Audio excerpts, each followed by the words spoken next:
I was really ஷாக்டுங்க. நான் நிறைய ஜோசியரை meet பண்ணி பேசினேன். நிறைய கைனோஸை மீட் பண்ணி பேசினேன். இன்ஃபேக்ட் நாங்கள் ஷூட் பண்ணும்போது ஒரு டாக்டர் எனக்கு செட்டிலே இருந்தார். டெலிவரி சீன்லாம் ஷூட் பண்ணும்போது. ஒரு 2 நர்ஸ் இருந்தாங்க. குழந்தைய வாங்குறதே வந்து நர்ஸ் தான். I was very careful.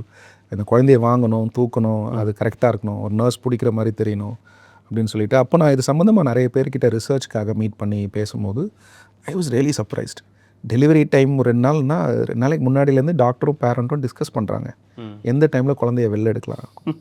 ஏன்னா நல்ல நேரம், ஜாதகம், அமாவாசை வந்துடக்கூடாது, அது வந்துடக்கூடாதுன்னா அப்போ ஒரு ஒரு நேச்சுரல் ப்ராசஸை, ஒரு குழந்தை பிறக்கக்கூடிய அந்த ஒரு இயற்கையான ஒரு ப்ராசஸை மனுஷன் உள்ளே பூந்து இன்டர்வியூன் பண்ணுறான் அப்படிங்கிறது எனக்கு இது இந்த லக்னம் கரெக்டாக வரணும், ஜாதகம் கரெக்டாக வரணும் அப்படின்னு இன்டர்வியூ ஷாக்கிங்காக இருந்துச்சு எனக்கு.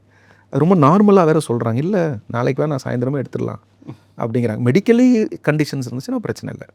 இந்த கான்டெக்ஸ்டில் பண்ணுறாங்கிறது எனக்கு பயங்கர ஷாக்கிங்காக இருந்துச்சு.